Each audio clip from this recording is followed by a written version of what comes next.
اليوم غادي نديروا التوقعات ديال المجموعات ديال كاس العالم وغادي نشوفوا واش غادي يجيبهم صحاح ولا لا. التوقعات ديالنا حنا يعني توقعات اللي كحنا ماشي من خلال العاطفه وانما من خلال اللوجيك. داكشي اللي غيبان لينا، داكشي اللي غادي يبان لينا. ما غنخدموش العاطفه ونشوفوا واش حنا عندنا نيت، واش يعني عندنا الزهر، يعني نفس التوقعات اللي غنقولوا ملي يطراو ولا تنضربوا نزقلوا. فهمتي. هذاك الشيء على الله. المهم نبداو دابا بالمجموعات. نبداو بالمجموعه الاولى. يلا سير. المجموعه الاولى اللي فيها المكسيك، جنوب افريقيا، كوريا الجنوبيه واخا والتشيك.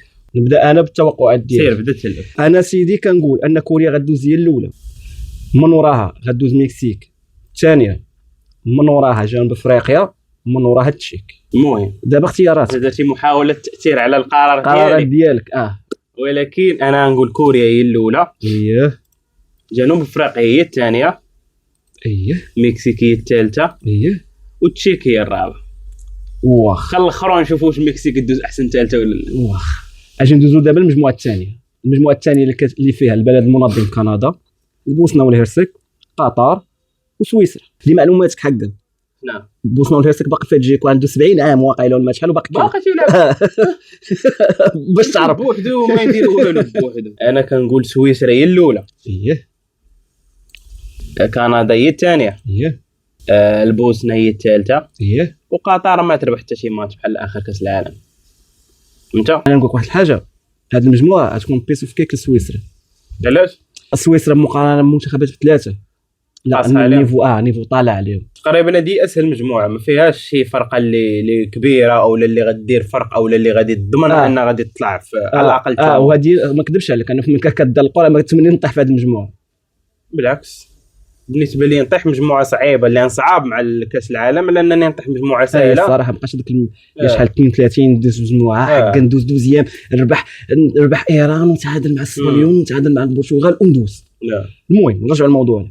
انا سيدي كنقول سويسرا كلا هي الاولى، كنقول قطر ثانيه. كتقول قطر ثانيه؟ نقول لك علاش. قطر ابا المدرب ديالها اللي فري جاب مشروع ماشي كي كان في الاول، كان اتخربيق فهمتيني، ولكن فهمتي هذاك العقد هذاك الخوف الاولاني ديال ما كتشاف اول تشاف حيدو زعما حيدو عندهم. فدابا مرحله اخرى، بالدليل ان قطر دات كاس اسيا اخر مره. اوكي. كندا والبوسنه هي الاخيره. حتى الا قلت لك النجم حاليا اللي كان ما بقاش بيانيش، ما بقاش جيكو عنده كي قلت لك 70 عام، بيانيش ما بقاش. هادشي اللي كاين. المهم نتسناو نشوفوا. دابا ندوزو للمجموعه الثالثه. المجموعه الثالثه مجموعه الموت اللي فيها البرازيل، المغرب، هايتي كاول مشاركه لها، واسكتلندا اللي شحال هذه ما شاركاتش. بما اننا قلنا باللوجيك ماشي بالعاطفه. بغيتي بالعاطفه باللوجيك، هذاك الشيء اللي كيبان لك. انا شوف عندي واحد التوقع شويه، البرازيل والمغرب غيتعادلوا الماتش الاول. هادشي اللي تنقول انا فهمتيني. الماتش الاول معادلين، المهم 0-0 1-1 وقدر ما يتماكل حتى شي بيت، حيت بجوجنا غنزيروا، هما غيزيروا حنا نزيروا. ما كاينش هذيك اللعبه حق نلعبوا كره، اللي بغى يلعب كره يلعب في شي كونتخور فهمتيني. كاس العالم المشكل اللي كاين هو شكون من الفراقي بجوج اللي غتشد الاخرين يتهلكهم، شكون اللي غادي يربح بكثر، حيت راه كاين الماتشات بجوج. لا باش نكونوا متفقين، انا ماشي اسكتلندا يعني بجوج غيساليو 7 نقاط. شفت ردود فعل ديال بنادم، لا اسكتلندا الماتش الاخراني ربحت ب4 عاوتاني ربحت ب4، حتى حنا ربحنا ب5-4. ولكن لا هكا ما تشوفش كاس العالم هذا. واخر مره لعبنا مع اسكتلندا ضربناها ب3-0. وتخيل معايا شكون النجم ديال اسكتلندا حاليا؟ كاين روبرتسون وماكسوميني. من كثره الفرحه ديالهم دازوا كاس العالم، حتى ماكسوميني البيت اللي باش دازوا كاس العالم ما كاسيزو، شدوه داروا في الباوند، داروا في الجينيه قسما بالله. فالمهم انا كنقول المغرب الاول. اوكي. اسكتلندا شنو اسكتلندا؟ برازيل ثانيه، اسكتلندا ثالثه، وهايتي تكون هي حصه المجموعه هي اللي حرفيا قد ما ضربتيها بزاف قد ما دزتي حتى الاول. غتبقى علاش قلت لك هذوك الماتشات شكون اللي غيماركي فيهم. اجي نشوفوك انت. انا بالنسبه ليا الماتش الاول المغرب غادي نضربوا برازيل. علاش بالثقه في هذا النفس كله؟ حيت البارح شفنا الاداء ديال البرازيل ضد مصر، ما تحكمش، عرفت ما نحكمش، ولكن اداء اللي ماشي بمقارنه مصر مع المغرب. المغرب قاصحه بزاف على مصر. وبرازيل واخا ما ملعباش رسميا ديالها ولكن دارت ذاك الاداء الباهت ما حسيتش اننا تنحس عندي احساس انه المغرب صح من البرازيل انه ما غاديش نلقاو معاه صعوبه ولا ديك البرازيل اللي كنعرفوا. هادشي علاش كنقول المغرب غادي يدوز ب9 نقاط هو الاول كاول مره في التاريخ ديالو. كاينه شي دوله دايره هاد القضيه ديال 9 نقاط افريقيا ديال كاس العالم؟ لا كاينين في الافريق لا ولكن هذه زين صعيب. واخا هي سهله ولكن قليل اللي تيدوز ب9 نقاط. لا ما سهلاش ما عرفت باش انك تضرب 3 الماتشات صعيبه. الصفرين في 2010 خسرت الماتش الاول مع سويسرا ودات الكاس. الارجنتين خسرت الماتش مع السعوديه ودات الكاس. يعني راه ماشي ديما غادي تضمن انك تدوز ب9. ونقدر نقول واخا ما عارفش الاحصائيه تقريبا 100% ديال اللي دازوا ب9 نقاط ما كاين حتى شي واحد فيهم دا كاس العالم. وانا معاك في هذه ما متاكدش من الاحصائيه تتاكد منها من بعد ولكن غالبا انا معاك في هذه. ما نقدر نقول لك ان ما كايناش شي فرقه اللي دازت اللي كانت مرشحه لكاس العالم داتو. ومعلومه اخرى ما كايناش شي فرقه اللي كانت هي الاولى في الترتيب ديال العالمي وداتو بحال دابا الارجنتين هي الاولى. ما كنظنش غدا. المهم كنحاول نفكر البرازيل ديال 2000 لا 2006 لا ديال 2006 واقيلا دازت 6 نقاط. دازت 9 نقاط كانت هي الاولى. كانت هي الاولى ولكن ما داتوش. خسرت مع فرنسا زيزو ما داتوش. خسرت في الربع وما داتوش. يعني هذه القضيه ديال انك انت الاقوى وانك انت الاول في العالم ما مسلكاكش في كاس العالم. المهم كما قول لي المغرب بطبيعه الحال 9 نقاط. البرازيل غدوز ب 6 نقاط. اسكتلندا غدوز غادي يكون عندها 3 نقاط. وهايتي مسكينه ضعينه ديال المجموعه كل شيء ضربه 0 نقطه. الله اعلم. فهمت هذوك وعاوتاني هذوك المنتخبات اللي كيخلعوني تيبقاو هادشي توقعات حنا ما نعرفوش. هاي لا فهمتي غادي على الله ونبداو نتفرجوا في ماتشات مع الوحده الليل 4 الصباح وديك الساعه نعرفوا. وحاجه اخرى هادشي من وراء ما يساليو مجموعات راه غنديروا انا وياك ردات فعل على الاختيارات ديالنا باش نشوفوا شكون ضحك على الاخر. نسناو هذا الفيديو. المهم سير على الله. دابا المجموعه 4 اللي فيها البلد المنظم الثالث اللي هي الولايات المتحده الامريكيه باراغواي استراليا وتركيا. كي دابا اللي دارني في راسي علاش الجروب الاول في مكسيك الثاني في كندا نقزوا الثالث مشاو الرابع داروا اليو اس اي. هادشي لوجيستيكي على قبل الماتشات فين يتلعبوا على قبل هذا على قبل شي حوايج. هادشي علاش داروا هادي. فنمشيو امريكان باراغواي استراليا تركيا مشاركه. تركيا عندها جيل نقولوا زوين. تركيا تعادلات مع الصبليون. عندها يلديز تعادلات مع الصبليون 2-2 ولكن خسرت في الروتور ب0-0. ولكن المهم تركيا فهمتي تركيا فرق قاصر.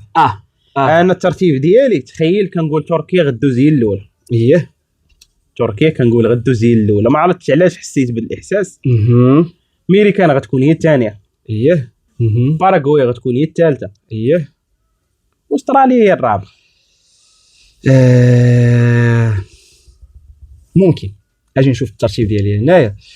انا هاد البارح تفرجت في امريكان والالمان. شحال سالا سجل واحد الالمان ياك. يا اما انا قلتها في الماتش قلت يا اما الالمان اللي ضعيفه ماشي ضعيفه وانما ما بغاش تبين او امريكان اللي قاصحه حيت واخا الالمان ربحت 2-1 ولكن راه ماتش دا صعيب. ماتش دا عرفتي منرفز واحد بحال فهمتي حرفيا بحال كيعاودوا الحرب العالميه الثانيه. هذاك الديربي ديالهم. شوف هي كتبقى ديك المشاحنات كيبقاو شي ما كيحملش ولكن راه عرفتي البارح ماتش دا زوين. المهم ولكن هذا ما كينكرش ان تركيا تيقاصح. تركيا قاصحه. باراغواي احسن النجم ديالها ما كاينش. باراغواي ما واخا ما بقاش باراغواي ديال باراغواي اللي كنت كنعرف الجول شي لافا اللي كيضرب كوفرات. المهم انا كنقول واقيلا غنمشي معاك بنفس الترتيب. كنقول ان تركيا هي الاولى امريكان الثانيه استراليا الثالثه. كتقول استراليا الثالثه باراغواي الاخر. استراليا حيت عندها باراغواي تقريبا من 2010 بقات لعبت كاس العالم. استراليا ولات فرقه اللي ما كتغيبش على كاس العالم. لا واخا هذه القضيه ديال شحال هذه ما لعبات ما كنظنش انها عامل مؤثر كبير. لا عامل مؤثر كبير. لا ما كنظنش نقول لك علاش. عطيني شي فرقه في كاس العالم كانت شحال هذه ما شاركاتش ورجعت دارت بومينغ دارت شي مفاجاه. كوريا كانت مشاركه في 98 و94 ما عنديش هاد المعلومه ولكن 98 كانت المغرب ما كانش مشارك في 2014 و2010 ولكن شارك في 2018 وشارك في 2018 وما دار والو. ها من وراها وصل للدومي. اذا هنا راك هذيك النظريه ديالي. وزيد عاوتاني واحد الحاجه اخرى انه قوانين تبدلوا دابا. راه تشوف بزاف فراقي المنتخبات الضعاف ماشي الضعاف الصغار او لا اللي ما مولفينش يديروا تاثير في كاس العالم غادي تلقاهم دازوا من المجموعات احسن ثالثه غطيحك مع الاولى ديال المجموعه تقدر تدوز. لا انا ماشي مع السبليون وعنيت انهم على الاقل غيدوزوا من المجموعات يجربوا ماتش ديال ضرب طيح.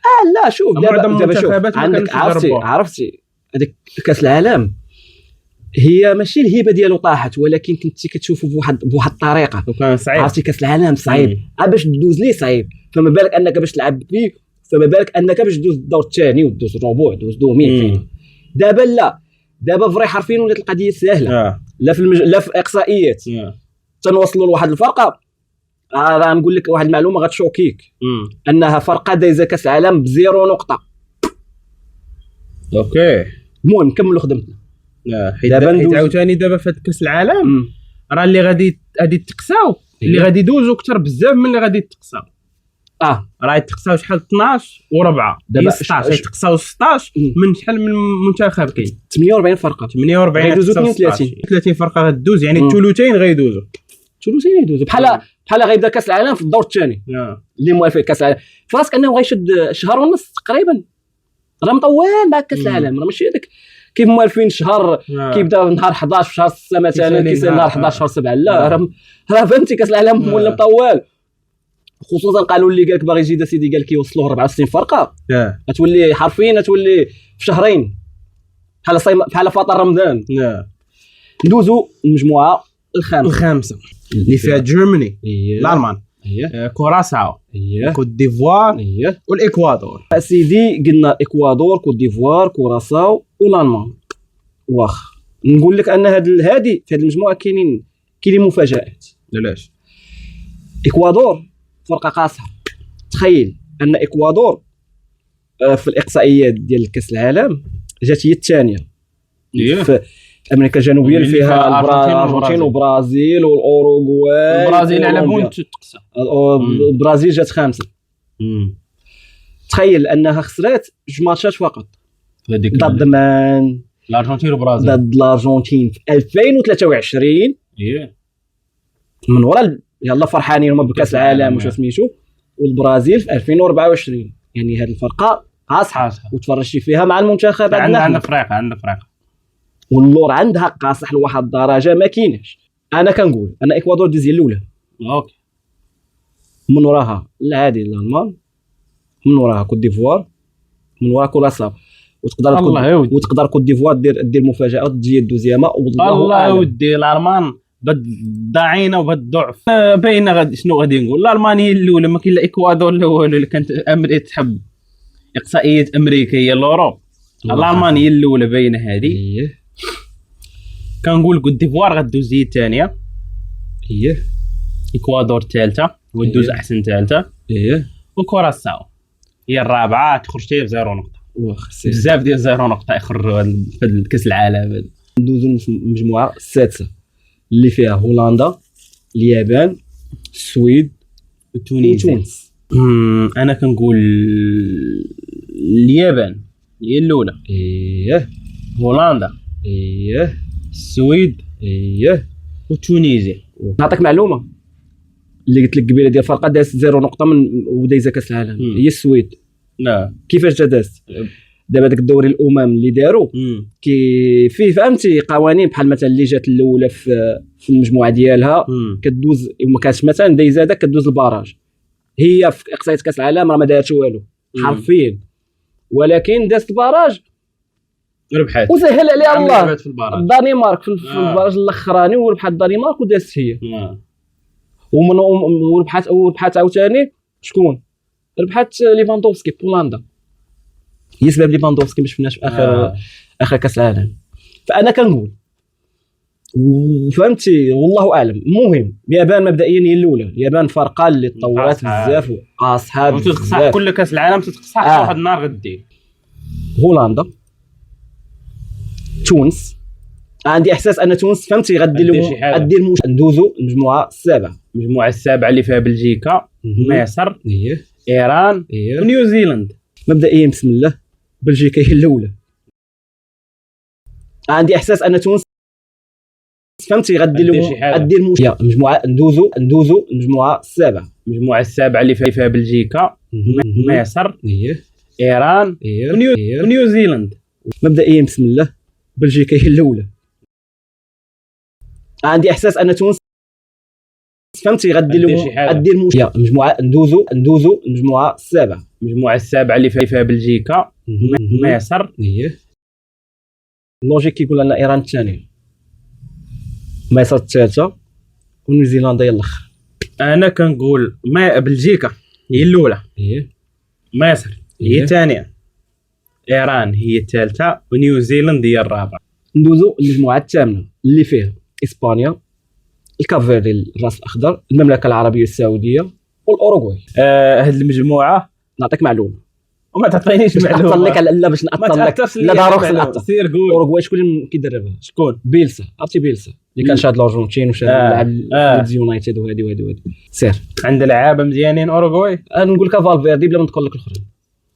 السباليون هي الاولى، اوروغواي هي الثانيه، السعوديه هي الثالثه، والراس الاخضر تكون مشاركه مشرفه تخرج بزيرو نقطه. واخ انا سيدي العادي كنقول ان سباليون هي الاولى، اوروغواي هي الثانيه، الراس الاخضر هي الثالثه. هذا خالف تعرف، هذا بغيتي تدخل. لا والله ما خالف تعرف.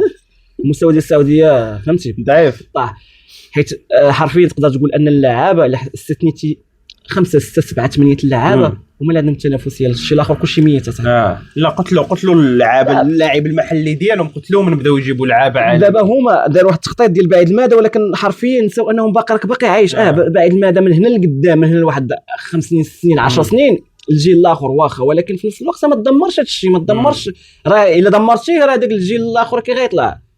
خاصو كي تنقولوا هذا التنافس، يعني كيفاش التنافسيه، يعني هذيك اللعبه ديال خاصو يشوف هو حتى هو غيتعلم من كريستيانو وبنزيما وزيد، ولكن في نفس الوقت خاصو يشوف اللعابه السواده في واحد المستوى. خاصك اول حاجه تطور بعد داك الشيء اللي عندك دابا، عاد شوف الدراري الصغار اللي جايين. بصح ندوزو المجموعه دابا التاسعه. المجموعه التاسعه اللي فيها فرنسا، على مجموعه كي دايره السنغال، والعراق، والنرويج بهالاند. واخا سيدي فهمتي بسم الله، ومن المرشحين كاع فرنسا هي الاولى بين هذه، هالاند ولا ماني ولا العراق. هالاند كتقول النرويج، السنغال الثالثه، خمكارتي تجي الرابعه.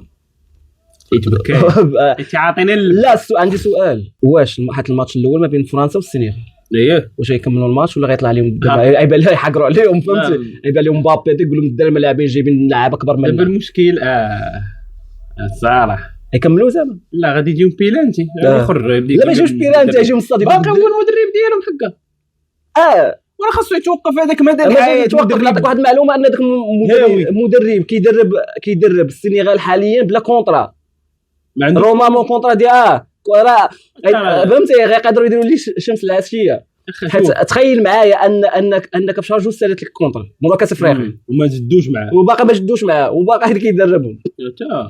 حيت حرفيا ما عارف راسو ما يمشي حتى شي فرقه. واش نجيب المدرب بكاي تجيه الصاد يقول الدراري الصاد نمشي في حالي يلا زعما والثقه في النفس.